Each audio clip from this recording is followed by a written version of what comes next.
17th or March 16th, Monday, if you are joining us live here on the YouTube live stream. We are so excited to be back with another episode of Royal Riot, where we will be talking about the exciting 2-1 win over Austin. We'll be talking a little bit about the upcoming matchup with league leaders San Diego, one of the best teams in the league. That'll be exciting to go ahead and talk about them. We're missing out on David today, but we are joined here by someone in sunny Miami. How are you doing, Odie? I am doing good. I'm actually feeling pretty awesome that we just beat the green team in MLS right before St. Patrick's Day.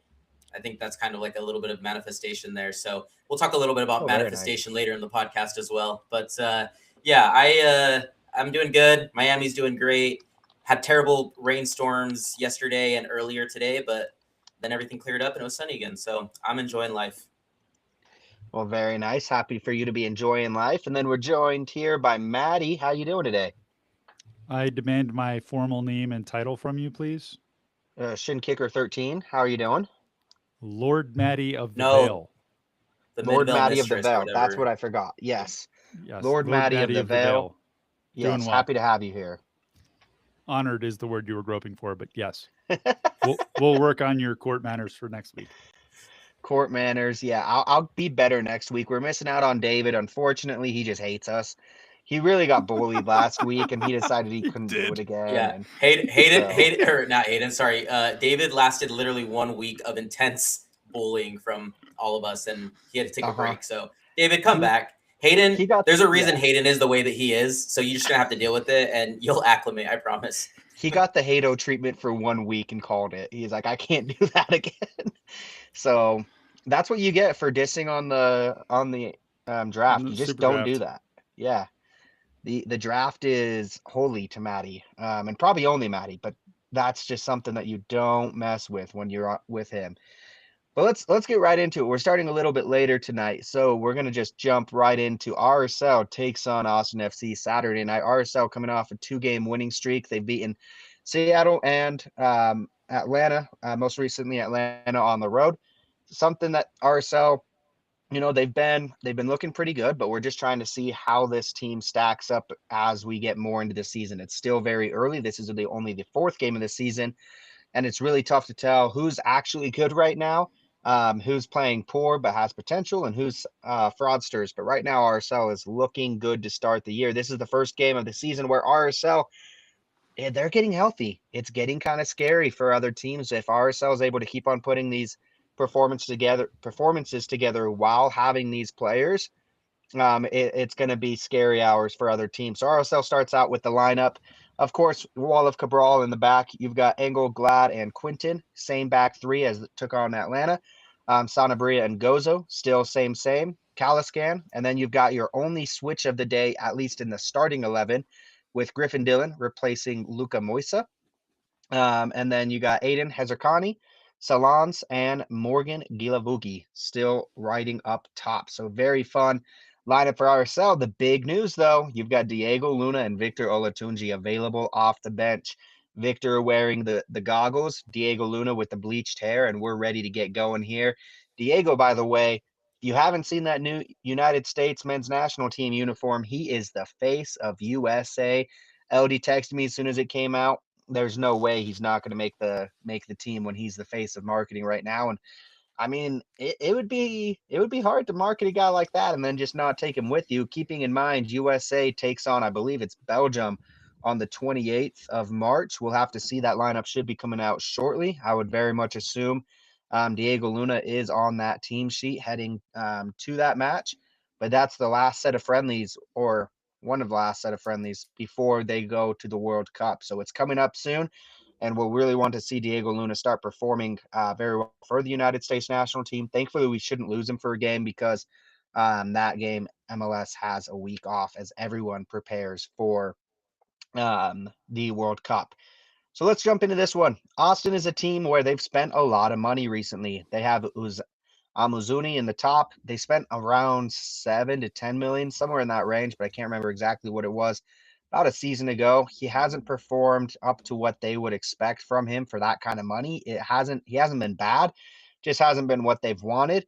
And then their big splash this offseason was Facundo Torres, the exciting Uruguayan that really took off for Orlando, and then made the move. Now he's back in MLS.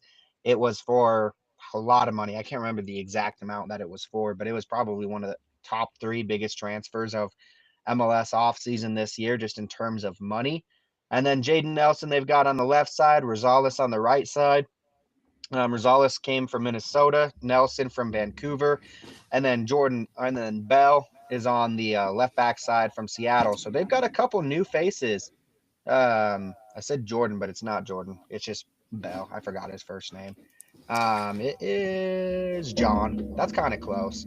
But they've got some pretty new faces on this Austin FC team, and we'll have to kind of see how they do this season with how much they've spent. They have, I would say, pretty significant expectations on them. We'll start off in this game. It was pretty back and forth, and we'll just jump to the first goal, 18th minute. Set piece, RSL struggles again from set pieces, although this one not without some question marks. When we take a look, Maddie sends a screenshot, which I wish I could get up, but he just sent it via text. So go back to about the 18th minute, rewatch this goal, and pause it directly on the header from Bell. When you see this goal live, you watch Cabral, and he is stunned there. He's just not moving. It looks like his reaction time is extremely late, which we know from Cabral, not too often, right? On this one, it looks like he is just sitting there, and then the ball is past him, and it's in the corner of the net.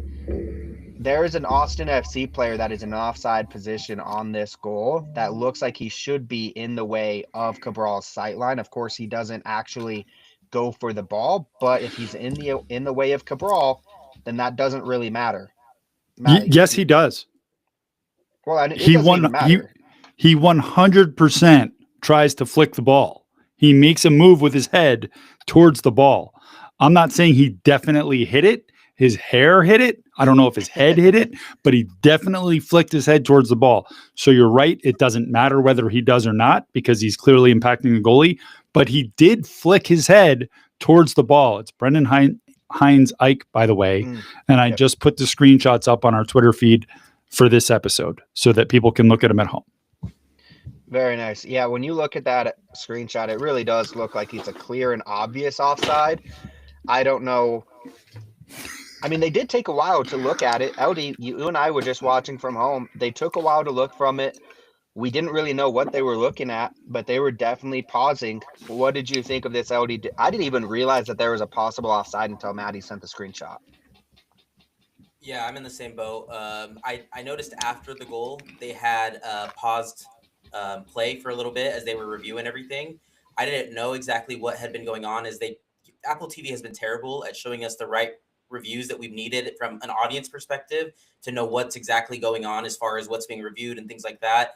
And even just in general, showing like right angles for goals. So I was confused. I wasn't sure. I was trying to like remember what exactly the setup was from the goal to see if like maybe there was an offside that I just didn't catch right off the bat. But then they ended up just, playing on, didn't show a review or anything. After Maddie sent the picture just now, it clearly looks like the guy's in an offside position. If he in any way impacts the play, which would mean Cabral has to account for that player in that spot that he's in to defend the goal, then that should be marked offside. So if that were the case, I think the goal should have been obviously ruled offside. Obviously, it's something that we don't have to complain about as much since we came out with the win, but it is something that you would hope, falls in RSL's favor in the coming games this season, because I feel like more likely than not, and maybe it's just, being the RSL woe is me fan, but I feel like we're always on the other side of those calls more often than not, on the wrong side of those calls. And so, but overall, I guess that could be, I'm okay with that being the worst of our issues if we ended up coming out with a win at the end of the day. So. Yeah, when you look back on it, I am kind of happy that I didn't notice until now. Otherwise, I would have been a lot more frustrated.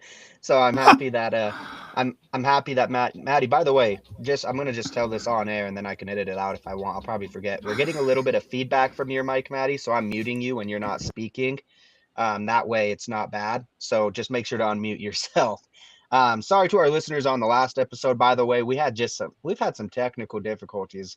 Couple times with some mic issues. I think last time it was because I was on the road, so I was given a pretty bad echo. But any feedback, if y'all ever hear some mic issues, just let us know. We try to take all of it out post recording, of course, and editing, but sometimes we miss it. So if there's anything, just let us know. Audi, go ahead. Yeah, after I heard from one of our crew members, Ewan, about the issues that we had with the podcast, I went and listened back just to hear what she was talking about. And I was like, okay, I promise you, I was not talking over people purposely like that. I definitely wasn't intentional. So if anyone thought that I was just like not caring about, the flow of the podcast and just talking like that, it wasn't. It was totally a processing issues. But yeah, we apologize and we'll make sure those things are cleaned up in the future. Yep, we're of course just trying to figure it out as we go. We've been using semi-new. We've been getting pretty used to it, and it's been working really well. But every now and then, everything has its bugs, and of course, it can be us with whenever we're recording remotely or however it is. Right now, we're all recording from our normal setups though, so hopefully, should be better than normal. But let's get back to the match. So again, Austin FC, they take the early lead. This is one of the first times outside of Vancouver where RSL they go down early. This is actually the first time they've gone down first. I mean, outside of that first Vancouver game.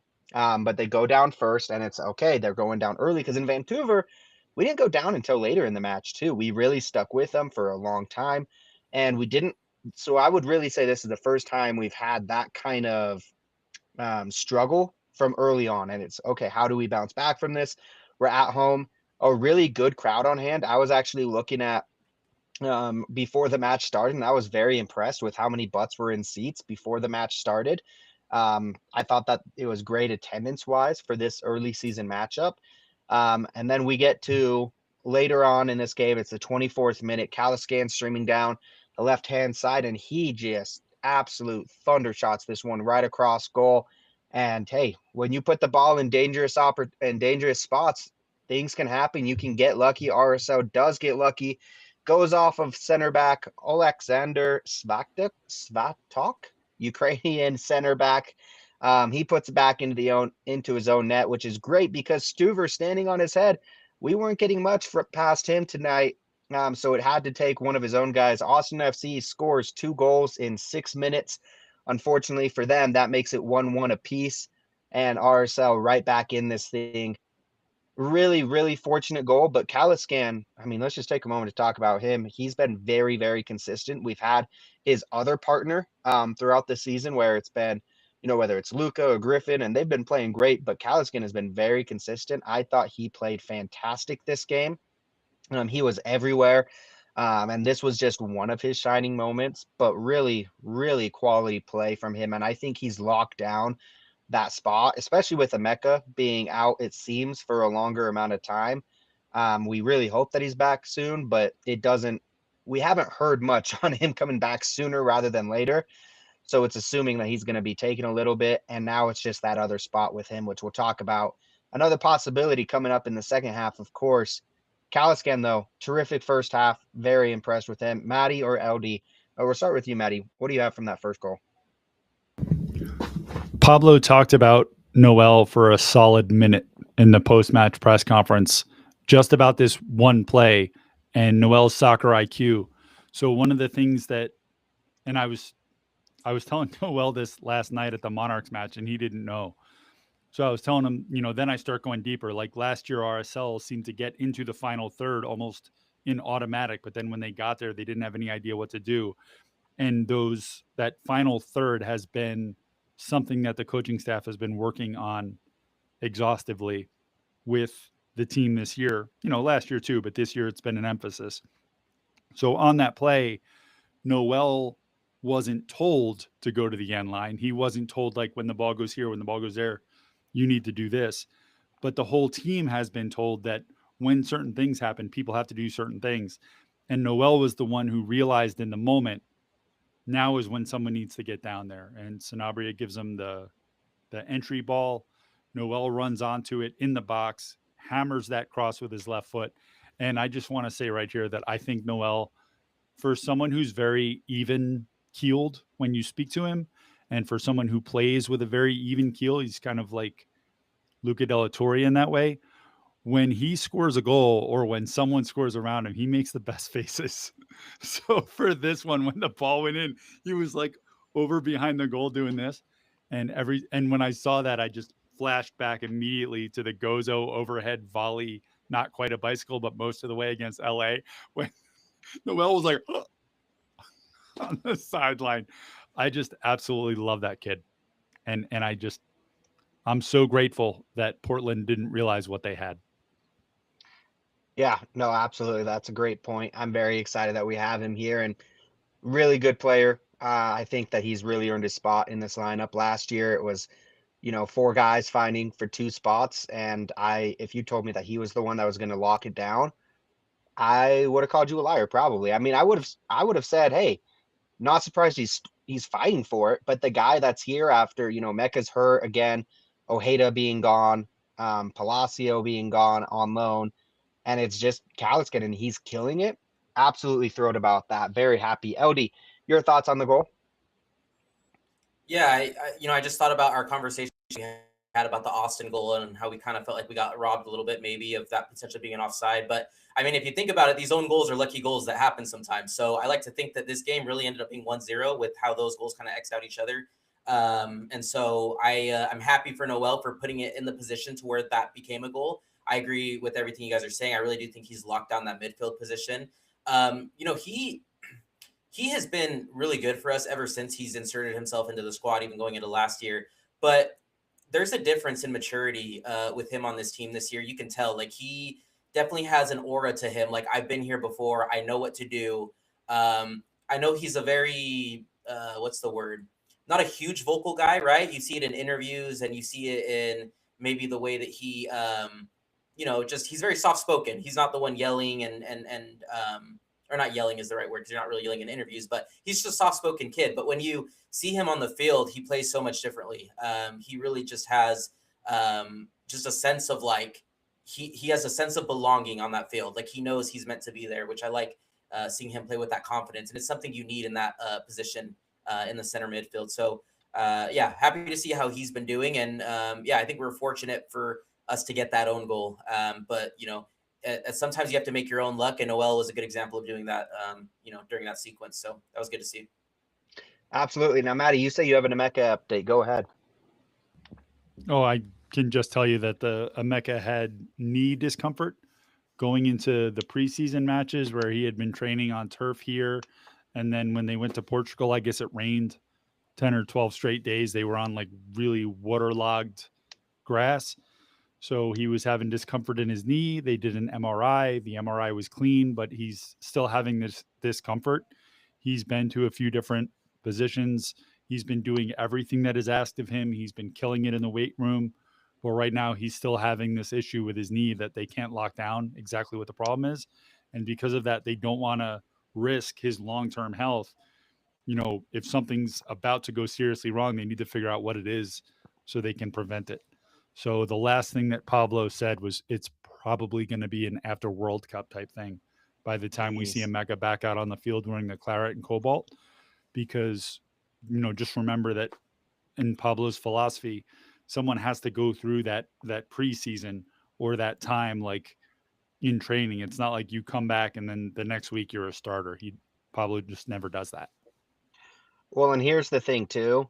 You don't gotta force him back with the guys that we have right now in that midfield where Griffin, I thought this was a much better performance than the second half in Atlanta. Coming on second half, it's really unfair to put that as like, hey, that's your first minutes and say that's what we're judging you on. But it is, yeah, I mean, it's 45 minutes, so that's all we had to go off of. And it wasn't terrible. It's just, it was a little bit less than expected when I saw what Luka did in the first game, the first two games, I should say. But man, he played terrific. And actually, let's jump to the 26th minute. This is some really great play on the left-hand side by Sanabria and Morgan, who those two are so deadly. We can go on the left side. We can go on the right side. This game, we were really going on that left side where we have experience. Sanabria and Morgan are just disgusting. It's only a matter of time until Morgan gets a goal. And I am begging him. He had probably 3 or 4 opportunities in this game where Sanabria gave it to him at the top of the 18 on Morgan's right foot.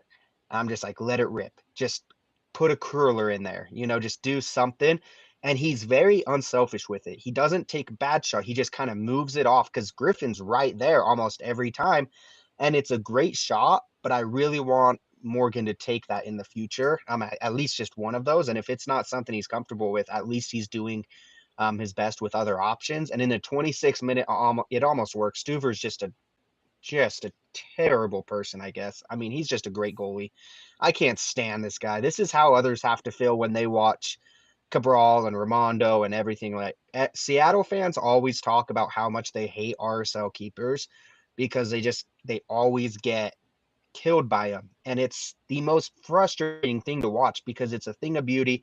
And then they make these wonderful saves where it's just like, you're not supposed to be able to do that. That's what happened in the 26-minute beautiful build-up play. Sanabria and Morgan. Morgan has the option. He passes it off to Dylan. Dylan one times this. It's a beauty of a ball. Looks like it's going into the goal or the post. It looks like it might be drifting wide, but I think that was going in. And Stuver, I mean, this is one of his many saves. He's the player of the game overall in this one, according to FOTMob, and I definitely agree. This game should have been RSL by a lot more. Both goalkeepers stood on their head, but this one, it was really crazy. It's got the RSL players in the back with their hands. If you go and see angle on that one, he's got his hands on his head. Like, that's the kind of save that was. So really frustrating there, but just a really good keeper. RSL keeping the pressure on.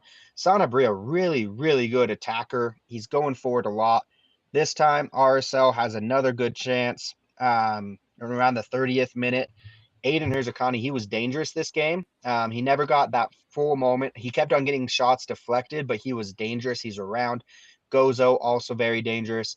Aiden gets his shot blocked. But let's essentially just stop there for the moment by moment because there's no more goals. And let's just talk about that first half. Maddie, what did you see that you liked? Talk to us about the new view for the media. So unfortunately, it sounds like until we finish that sprint for the start of the new calendar shift, this is where the media is going to be. They're working on the box where the press box has been forever. So the media were shunted out where those new temporary stands are. We're between those stands and the section in front of us. So it is what it is. They're working on trying to get us some sort of awning, maybe a riser to make it a little easier to see when the fans stand up. But I mean, how hypocritical would it be for me to complain about fans standing up and being excited? So little frustrating there, but obviously we got through it. I'll tell you right now, I didn't see that the play was offside because everyone was standing. And, on that end, I'm like way at the other end of the field. So I didn't notice that until I did the rewatch, but that was clearly offside. As far as play goes, I thought it was pretty obvious from the first minute that Austin was trying to make a 90-minute game a 60-minute game. They were wasting time pretty much from the second minute of the match. So I always think that the soccer gods will punish that sort of behavior eventually. And that's what happened. I thought that Austin's goal obviously shouldn't have counted. Thought that RSL built their own luck with the goal that they scored. But I love the way that everyone is playing together.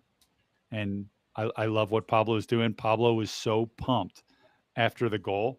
And I'm going to see him, I guess, today as you're listening. If you're listening on Tuesday, I'm going to see him at training in a little bit. I can't wait to find out who he was talking to exactly after Noel's goal.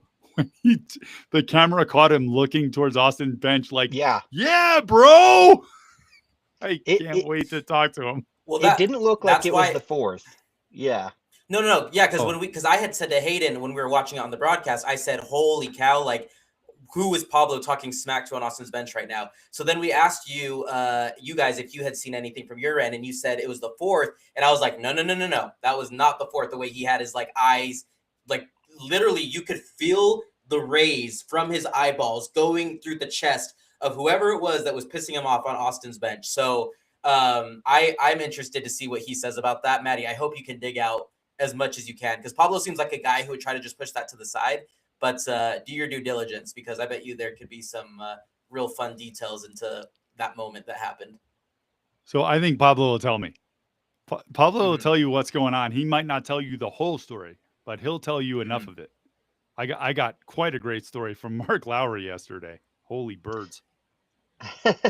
Which we'll talk about the Monarchs minute because it was a RSL 2.0 minute in that game. So we'll talk about that at the end.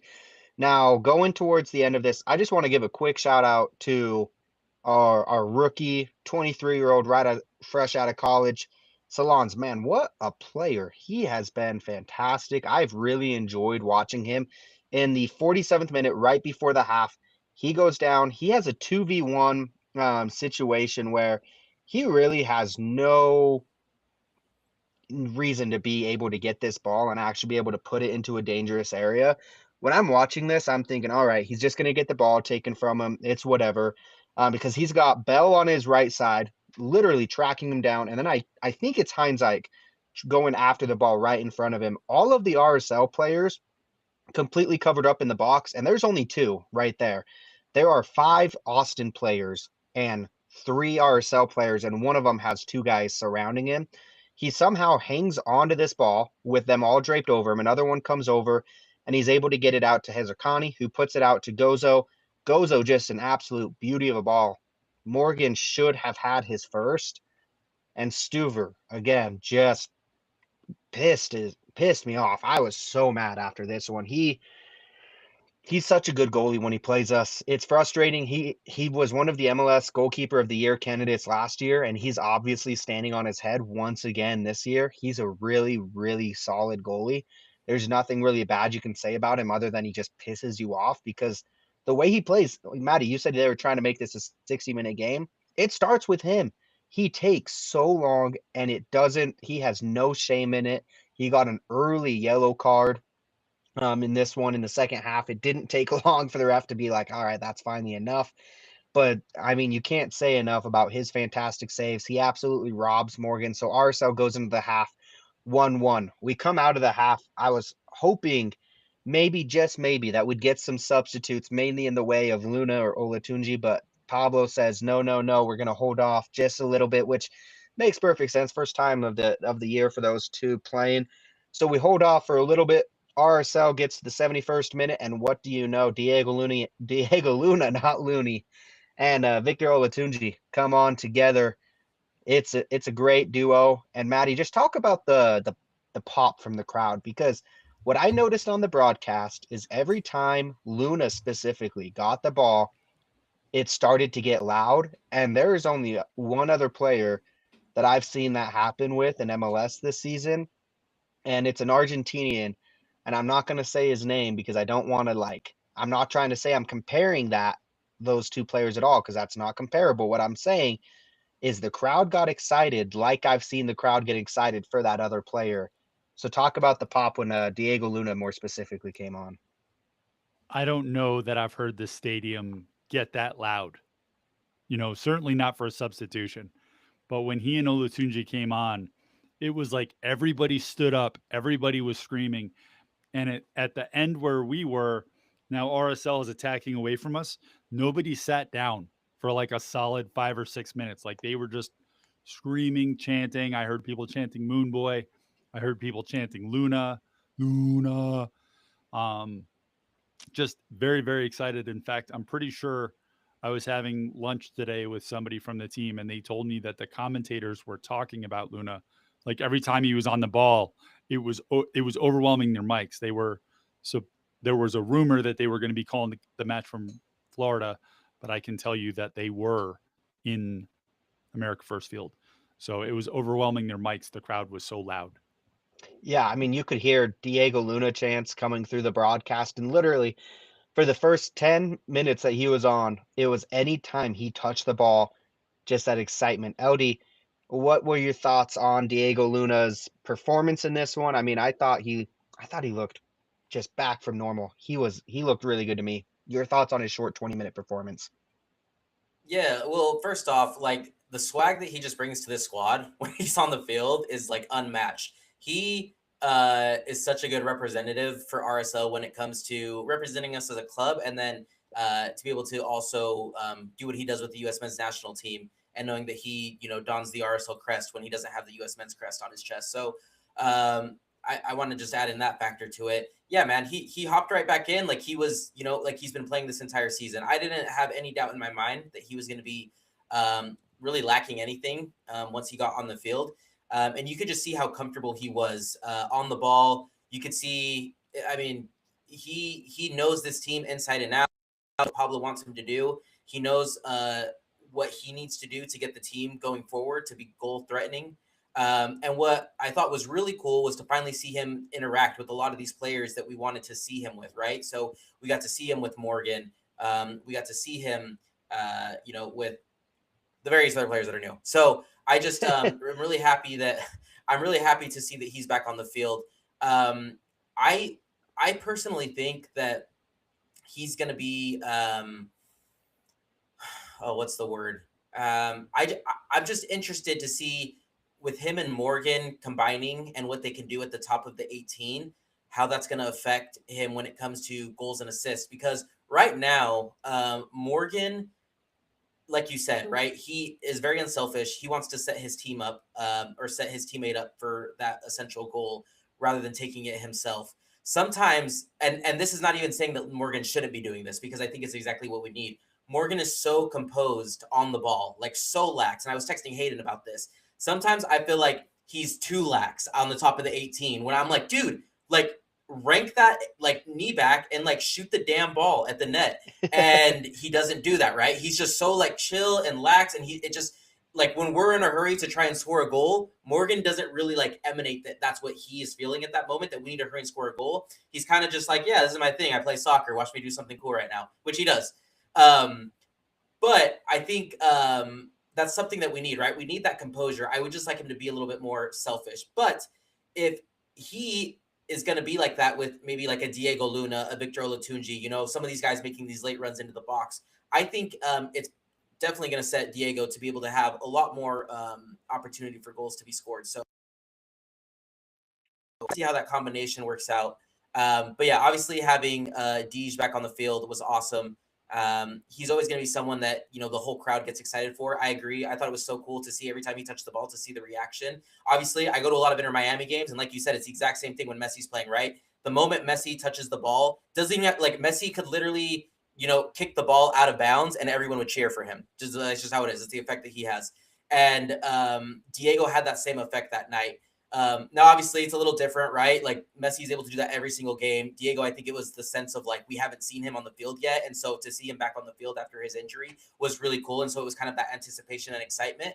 But I truly think that Diego has the effect to create almost like a Messi effect in Salt Lake City with how he plays and with what he's going to do with the U.S. men's national team. I'm calling it right now. There's no scare of him not making the U.S. men's team. Do you see how much they include him in their marketing? It is insane. If he does not make the World Cup roster with how much he gets included in marketing, that'll be a total sham, and I just don't see it happening. So pretty much lock it in. Diego Luna, barring any injury, knock on wood, is going to be on that World Cup squad.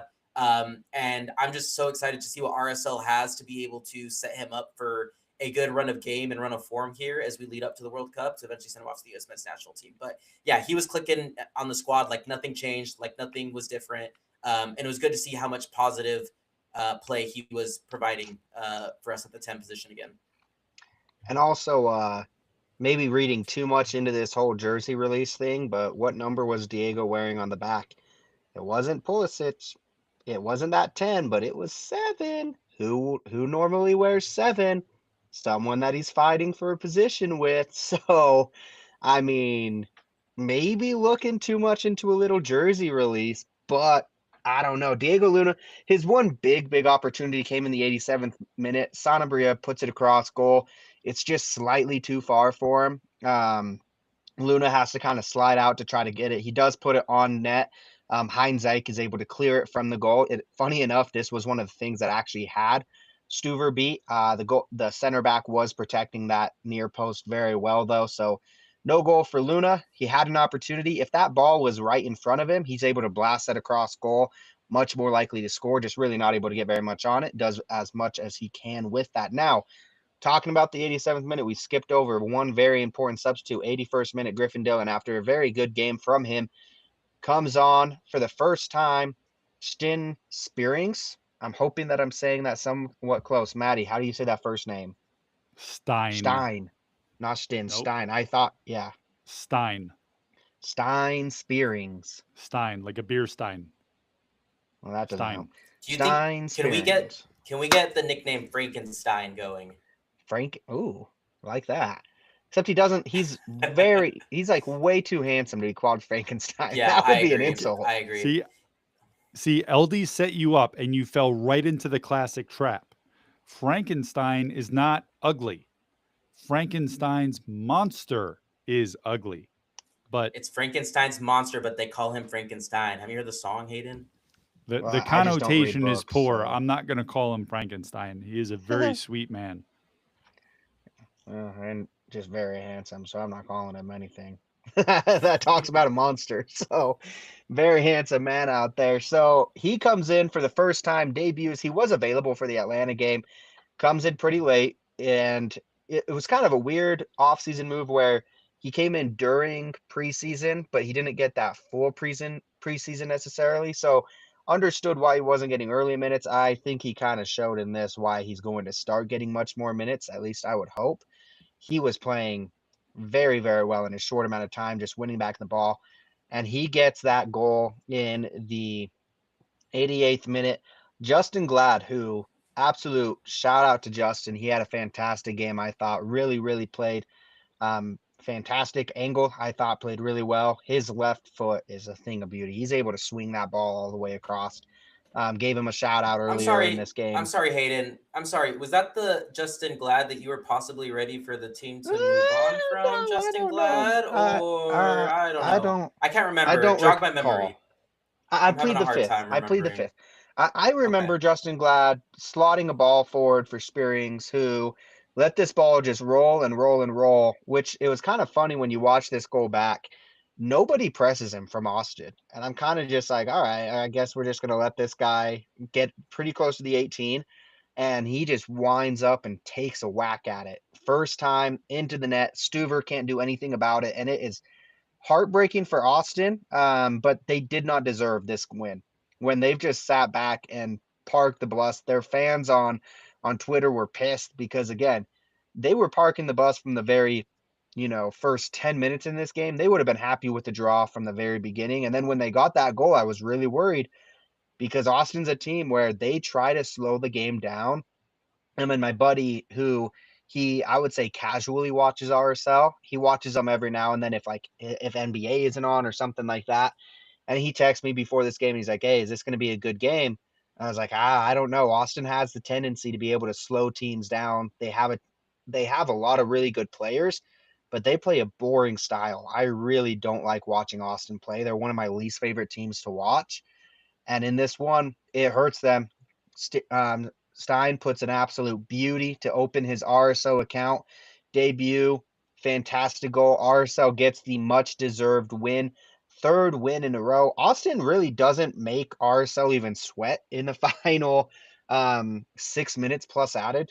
They did not really get close. It looked like they were just gassed. The commentators kept on talking about altitude, but I just didn't see a team that was really wanting to win this game from the beginning. So I don't know if it's necessarily that as much as attitude for this game. But overall, you have to be happy about the Dutchman being able to get in there, score that goal. I like that from our Ewan, the Flying Dutchman. I like it a lot. We'll have to see if he can fly first. But I do like the Dutchman getting in there and getting that goal. So very, very exciting stuff. Olatunji celebrating. Justin Glad gets the assist. RSL gets the much deserved 3 points. And gentlemen, before we get some thoughts on this, that's three in a row. Maddie, your thoughts? Just to put a pin in Stein, first of all, he has now scored for at least three, if not four, of his clubs on his debut. So this is something that he's done before. Second, he was at pains to tell us in the press conference that he does not consider himself a goal scorer, which I told him I think Brad Stuver might disagree. And Well, third, that was the second loudest I've ever heard the crowd get. When that ball went in, so if you remember the play, Diego Luna plays it sort of maybe like 10 yards backwards to Glad in the offensive side of the center circle. And then Glad plays a perfectly weighted pass into Stein's path. Stein looks up. He just kind of glances up out of the corner of his eye, then puts his head down, runs onto the ball. And I think the reason that no one pressed him is because he wasn't looking. He wasn't looking at the goal like he was going to shoot. But obviously he knew where it was because, man, he put the biscuit right in the basket. What a strike. And For so, that's what I keep saying that I see him doing training. And everyone's like, yeah. He hits those every training session. well, for someone that calls himself not a scorer, he's had 2 double-digit goal seasons in his career, one in France and one in the what league was that? I have to look at the actual league. It was In for Denmark, yeah, it was Brøndby. for RKC back in 2019. Oh. So he's had 2 multiple um uh 10 plus whatever seasons. And yes, he is up for the goal of the week. Go vote for that. Gozo was up for goal of the week last year. RSL just scoring, or last week, going for bangers after banger. LD, your final thoughts on the match before we wrap this up with our stars. Actually, your final wrap up and then hit us with your 3 stars as well. Okay.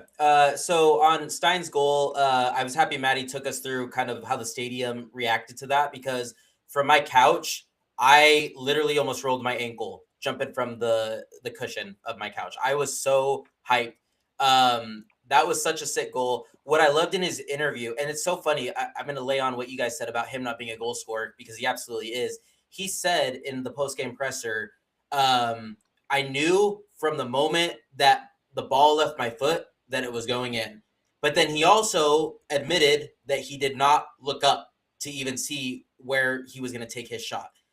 A true goal scorer does not have to look up at the goal and know that when the ball leaves his foot, that the ball's going to be in the back of the net. That's what a true goal scorer does, right? Like, they don't have to have that visual of okay, where am I going to place this? They know positionally where the net is. They know where the keeper is most likely positioned. They know where they're out in the field. They know what the pace of the ball is when it's going by them.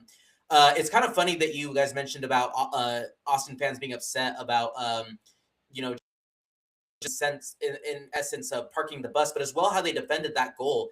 It's the number one rule. I mean, when I grew up, I mean, going all the way into college playing soccer, they told you, do not ever let the ball go by you with, like, don't open up and let the ball just roll by you without taking a touch on it, because more than likely there's a guy on your back right behind you that's about to just crash that ball, crash right on top of you and take that ball from you, right, to dispossess you. But nobody was on him. He was able to do, like, the number one thing that you're not supposed to do, just open up without letting that, taking a touch on that ball, which kept the pace on it, which allowed him to continue to run on it, get his hips behind it, and, hit that ball through. So just a magnificent finish, a magnificent eruption from the crowd. I will say I was very sad that you guys got placed where you were, Maddie, as far as the press.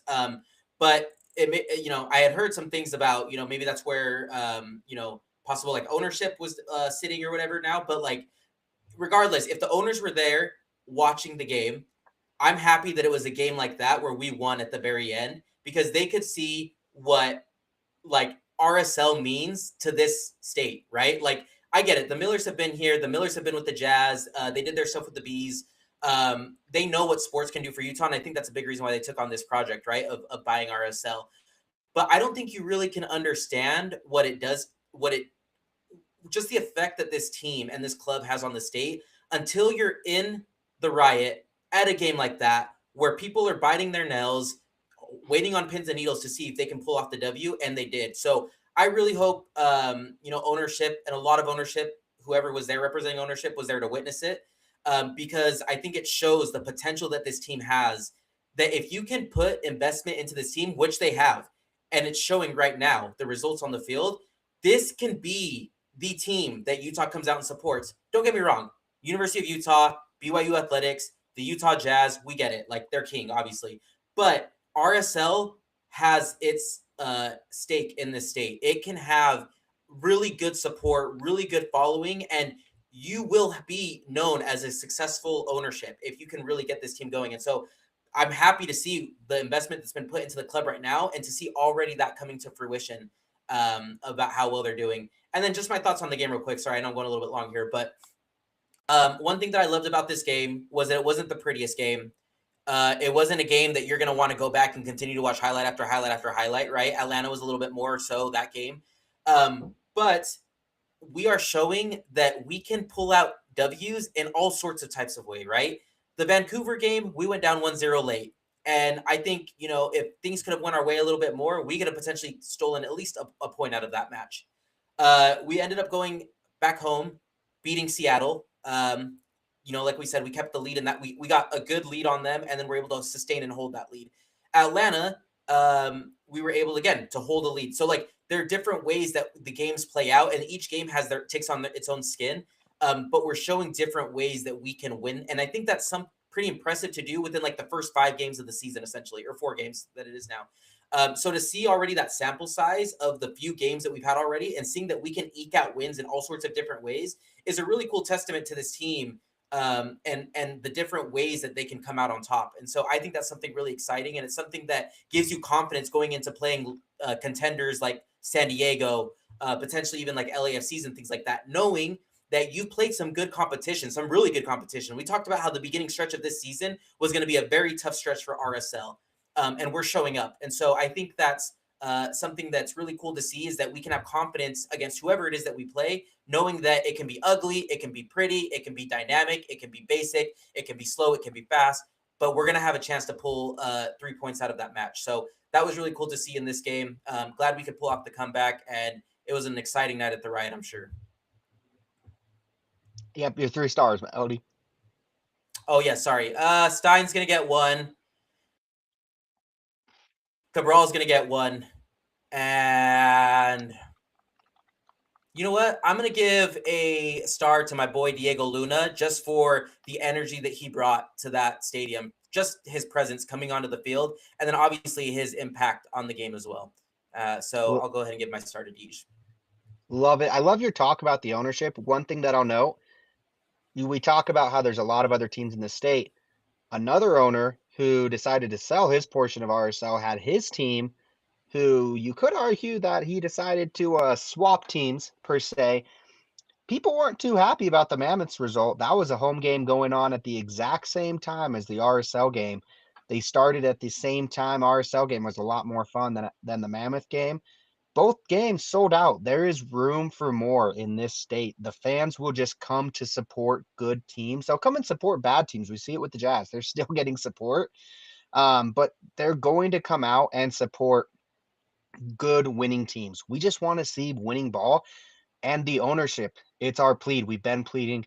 We support teams when our owners truly care, and they have shown, I really do believe, above and beyond, that they care about this state. I do believe this offseason they decided, hey, we'll open our pockets, and it did come down to front office spending that money correctly, because ownership's not necessarily making the signings. They're making that money available, and then it's the guys who are put in charge to make those moves work. And then obviously the coaches and the players. I really do think that we've got a really fun, good team. It's going to come down to a couple things, health, of course. And I feel like I've already seen this on Twitter a little bit. The fear is, please don't just sell everyone in the summer. That's going to be the biggest fear. Can we hold on to this team? There's a few guys that I think we can, sell if that offer comes. Gozo being the one that jumps off right away. I think Gozo, as great as he is, we can replace his production on this team easier than someone like Luna. And I think Sanabria is a guy where if he goes out and has a great World Cup, those are the 2 I'm most worried about losing right now, and that I think are most likely. But before we really talk about that, Maddie, your 3 stars. Let's talk about that, and then we'll go over mine and Jimmy's and David's, which I got over here as well. My 3 stars are going to go, first of all, to Rafa Cabral. I know he only made 2 saves on the night, but if you go back and watch them, they were spectacular highlight reel saves. If either one of those had gone in, you wouldn't have faulted him. So he kept us in the match. I thought he was blameless on the goal that did go in, since obviously he couldn't see it. My second star is going to go to defender Justin Glad, Ato's favorite, who has now moved into a tie for first place with assists on the season. That was his second. So awesome game he's had, and he's had several. So I've been wanting to get him a star when the chance came. And the third star, or the first star in my mind, is Noel Kaliskin. So obviously, without him, we don't get the first goal. But I'll tell you, if you didn't notice, without him, we don't get the second goal either. I know that he wasn't involved directly on the play, but if you go back and watch, I know I said I was going to stop making people go back and watch, but I believe this is on the recap. You can see it. He's the one who runs way up from his position and pressures Stuver and makes Stuver kick the ball out of bounds, which is how RSL got the ball back. So without Kaliskin making that selfless run in the 87th minute at altitude, we don't get that second goal. So Noel gets my first star of the match. I thought he was an absolute baller. If I had an extra one, I would just like to say how brave I think Olatunji was coming out there after he took a shot that when I talked to him this week in advance of it, knowing he was going to get some sub minutes, this dude told me that he couldn't see for 5 hours. That's Everything was terrifying. dark after the ball hit him in the eye. And I'm literally trying to keep my composure to interview him. And I'm just imagining how I would have felt if I couldn't see for 5 hours. I mean, talk about terrifying. He said everything was dark. Absolutely insane. So it was great to see him back out on the pitch. Absolutely thrilled to see him. You only get 3 though, so unfortunately, eh. All right, my 3. I'm going to echo yours. Kaliskin, that's my number 1. I thought he was the player of the game for RSL. That's my man of the match. I know Spearings gets the goal, but Kaliskin was everywhere. He was relentless. He had great passing. Glad gets another one as well for me. I thought he played fantastic in the middle. He's covering up a lot, and I know PQ, it's not natural necessarily, and he also has to deal with Gozo, who's not a natural defender back there. Gozo is, it's not for lack of effort, but you can see where he is a much better attacking player than a natural defender. So PQ and Gozo are getting attacked heavy by every team we're playing right now. Those two are just getting targeted, and Glad is doing a really good job of making sure the middle is secure. And it's not his fault when those goals are coming from. I thought he's been playing very good this season so far. And this game, I mean, he played fantastic. He has the assist, which, it wasn't like it was the crazy balls that Engel is throwing across go across, but he gets the job done. And I thought, I'm happy to see his name go up on the stat sheet somewhere because a lot of what he does is not shown on a stat sheet. And I thought he played very, very well in this one. My last one, this one was tough. I wanted it to go to Morgan, but I'm actually going to go Sanabria. What a player. I love watching him play. I can't wait until it's him, Morgan, and Luna just doing a triangle all across the field, and there's nothing you can do to stop it. We already play so heavy on the left, and then you pass it back to Angle, and Angle's like, all right, watch this. There's an 18-year-old on the other side of the field that's going to go crazy with it. And it's Hezekiah and Gozo overlapping each other. It's the overlap of death over there. Then you got the triangle of despair on the left side. And I don't know what you do to stop that. And when you can switch the ball that effectively, that's what we had with 2023 Ruiz, where he was just uh, moving the ball so much. And Pablo loves that. Angle, those balls were crisp. Loved watching him play. One of my just favorite players so far this season. He's very fun to watch. He doesn't make a ton of mistakes. I can't remember the mistake in this one, but it was one where I was like, dang it, Angle, I just gave you praise and you go and do that. It didn't hurt us too bad, so I was happy about that, but very happy about this one. Now, going over Jimbo's, Jimmy was Cabral, Stein, and Morgan, and then David was Morgan, Noel, and Glad. So very similar to Maddie and myself with David there. Now, going over the matchup against San Diego, RSL has a chance to do something for the first time in a little bit. Now we're on a 3-game winning streak. I'm going to quiz both of you and see if either of you can get it because I went, Maddie, you bastard. Okay, LD, don't look at the chat. When was the last time RSL has won 4 games in a row? MLS regular season. I hate Maddie. For those not in the live stream or anything, Maddie just goes and types it in the chat. He knows the exact question I'm about to ask. I hate him so much. What a guy. Okay.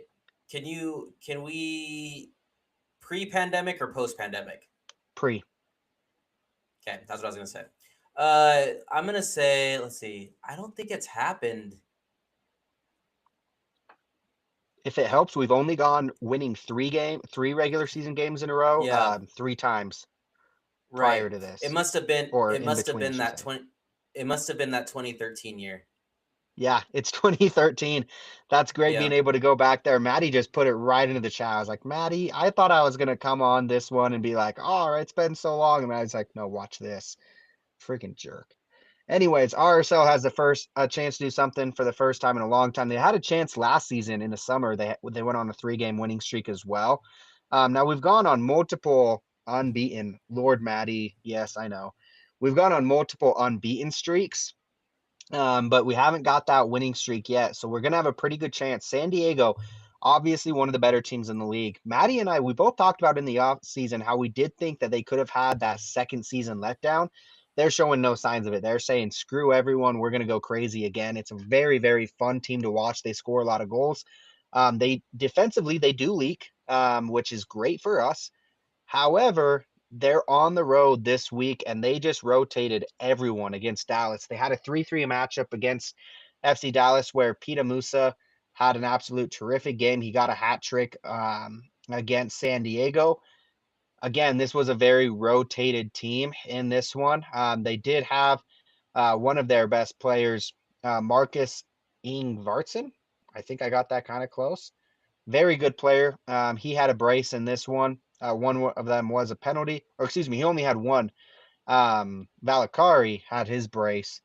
Dwyer just came off the bench in the 58th minute. Now they are going to Mexico to take on Toluca this Wednesday. Now, this game for RSL, unfortunately, it won't be played on Saturday. It will be played on Sunday, so they do get that 1 day extra rest. As far as RSL goes, we want this game to be intense. San Diego, if you guys didn't watch this last leg of the CONCACAF Champions Cup, go and watch this just for the absolute cinema of watching San Diego take on Toluca. If you guys don't, or if you guys didn't watch this, San Diego got a red card in like the 12th minute of this game, very, very early on. They won 3-2. They also got a red card later in the game. So they finished with 9 men. They still won this game. They played absolutely fantastic, went sicko mode. Just really, really good team. Toluca, also a pretty good team. But Toluca at home, they're going to be going trying to get those goals. Now they did get 2 away goals, so San Diego, if they concede a goal, they're going to have to score. They can't just have 3-3 and go to penalties because away goal will come into effect. I like to root for MLS teams semi because it's kind of like if RSL can't win it, I don't really want the other teams to. But something about this San Diego team is kind of likable. So if they could go ahead and just have that same exact result, except switch, so they go into extra time and then penalties, that would be sick. Would really like that. I think that's pretty unlikely that we get 3-2 to Luca San Diego. But if we could get penalties and make that game extended as long as possible, that would be fantastic. But again, San Diego versus Toluca in the Champions Cup, I would heavily recommend watching that one. That's on Wednesday, March 18th at 9 p.m. Mountain Time. LD, you will be fast asleep, I'm sure, 11 o'clock Eastern Time. RSL takes on San Diego, who is very hot. They're one of the only undefeated teams left in the West. There are 3 undefeated teams in the West, and then 3. No, how many? There's 2 in the East. 2 in the East, 3 in the West. San Diego, they're 3 wins, 1 draw. That 1 draw coming against FC Dallas, and then they've played Montreal, St. Louis, and Kansas City. They've had a gauntlet, so we'll have to see how that continues because, man, they have played the West's best and one of the East best. No, they've actually played one of probably the softest schedules in the league up to this point. So we'll have to see how true they are. But they've been dominant. Really, the key to this match is going to be going hard, going fast, playing this team where they're most likely going to be tired and seeing if Diego Luna can get going. I really hope we get the start from him. It's going to be interesting to see who he replaces. I'm almost assuming that Olatunji won't be starting in this one. If we do get a starter, I would assume it's Luna, and maybe you can just put Morgan into that 9 and have Luna on that left side. We'll kind of have to see there. My prediction for this one, I'm going to go 3-2. I'm going to say lots of goals. 3-2 RSL win. Maddie, your prediction. So first of all, I want to say that San Diego head coach Mikey Varas is a coach that I have always highly rated, and I just put in our Twitter thread for this episode a link to a 32-minute interview he did on the Scuffed podcast back in 2022. I'd recommend it to anyone. If you don't remember, Mikey Varys was the U20 U.S. men's national team coach who took Diego to Argentina at the Mhm. U20 World Cup, which in the aftermath of being player of the week in MLS, that was really kind of Luna's coming out party, if you Yeah. will. And when he came back is when he really cemented his place in RSL's lineup. And of course, in everyone else's hearts. We'd already interviewed him twice on our podcast by then. And if anyone wants to go to our YouTube video, since we're talking about the U.S. men's national team, you can go watch the video when we did crossbar challenge with him and I tricked him into committing to the U.S. men's national team. You're welcome. Thank I you, Maddie, for also, the World Cup win. For the I World Cup, also, we thank Maddie.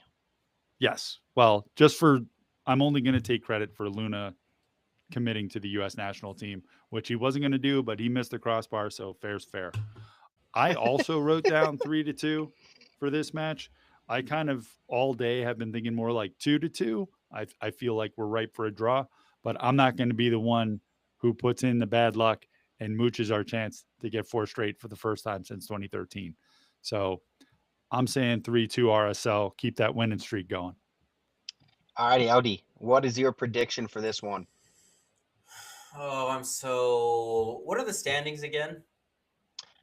So standings early on in this season, we got San Diego. They're in third. RSL's No, in no, no, no, no, no, no, sixth. no, no, no, no, no, no. Our prediction Oh, standings. prediction standings. I see. I was like, that makes way more sense. I was like, it is early to be talking MLS standings, but prediction standings. So after last week, nobody got correct score. However, only one that did not put a win was myself.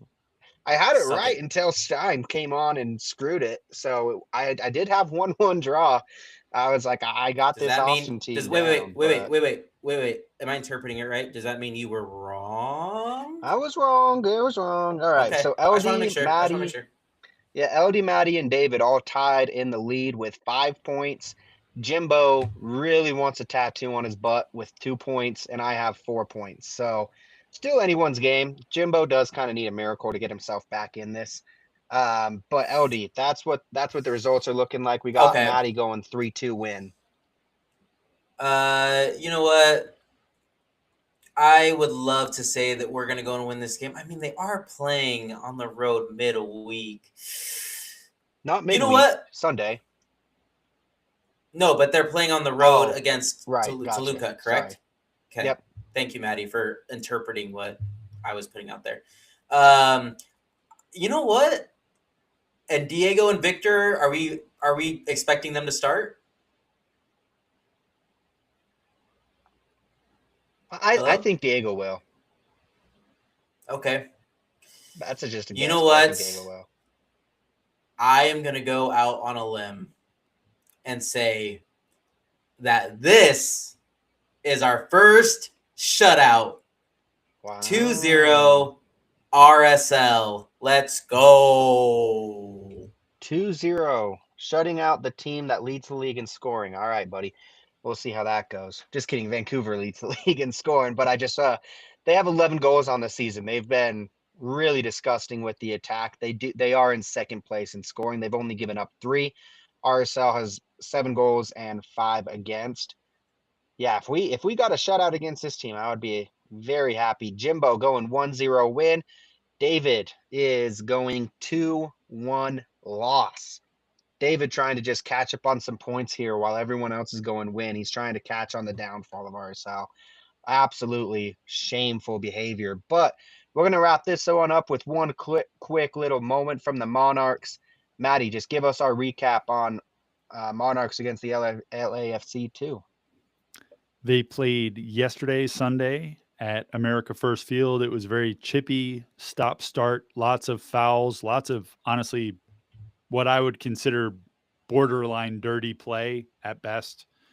But LAFC, against the run of plays, scored a goal. Monarchs came back and tied it up. LA scored in about the 88th minute, 89th minute, and thought they'd won it, where literally all their subs ran out onto the field to celebrate, and the coaches were screaming at the Monarchs bench. Literally, the Monarchs put the ball down, went down to the other end of the field and scored to tie it. Absolute cinema. Then it goes to a shootout. Not to draw it out, Max Kirkfleet made the 5th round save for the Monarchs, and the Monarchs were perfect on their penalties. Felix Ewald stepped up and hit the 5th for the extra point. So Monarchs remain unbeaten on the season. Their next match is going to be the same as RSL, the same as the Royals. They're all playing next Sunday. It's going to be a very fun soccer day. Not to step on our co-podcast toes, but just because it's day of, if you're listening to this on Tuesday, don't forget that the Royals Town Hall is tonight, 7:30 to 9 p.m. at the Uniform Club. I got invited because I'm a season ticket holder. If you've been trying to get a hold of the team and haven't been able to secure your season tickets, please shoot me a direct message on any of my socials but Instagram. So you can send me a Substack, you can send me a tweet, you can send me a Blue Sky Skeet, and or even on Reddit, and I can get you the name and phone number of someone who will text you back immediately so that you can secure your season tickets for the Royals. They look exciting this year. All righty. Thank you so much, Maddie, for Aiden. quick. What up? Jimmy wanted you to announce something, right? Jimmy did want me to announce something. We have a very exciting announcement coming up. Am I allowed to say the name of the sponsor or just that we're doing a little giveaway? No, he said mention our partnership. I say the name. Let's live dangerously. Yeah. That's how we do it in the Vale, son. How we do it the Vale is actually cowards, if you remember right. But yeah, the Vale's cowards. They just sat up there on their thrones until they came and saved the battle of the bastards. But all right, spoiler alerts for Game of Thrones. So our partners are Brothers for Life. That's the company name, right? Brothers for Life. Yeah, that's what he put. All right. Yeah. I mean, if he could put some quotations or like caps around it or something. Like, I was just wondering, is he saying that our partners are Brothers for Life, or is that the company name? Jimmy, both. Coming from the guy who can't type, if you could type a little bit better, that'd be great. But they're actually going to be doing something very fantastic for us. We're going to have 2 of these. We're going to have something very exciting later on in the season with one of our other partners. Jimmy's just been slinging it, by the way. He's cooking. When he's going on with these sponsors and you guys are hearing these, he is getting us very exciting opportunities. And this is one of the big ones where we're going to have a giveaway for the 2026 RSL home kit. Jimmy went and bought it at the game. So he has this. He has it ready to go. We're going to be doing a giveaway very shortly. The video is coming soon. Stay tuned on all of our social medias. LD decided he's done with the episode, so he jumped off, but keep in tune for that. That's it'll actually they don't have a live ad read on this one, so that's, I guess, all that they get. But thank you so much for joining us on this episode of Royal Riot. We will be back on Monday next week. Very exciting stuff coming, hopefully after the RSL win and hopefully after they get that 4th win for the first time in almost over 13 years almost. Dang, that's crazy. So, Maddie, thank you so much for joining us. LD doesn't get a final goodbye because he decided to hop off like a jerk. I can say whatever I want about him now, but we will see y'all next week. Peace.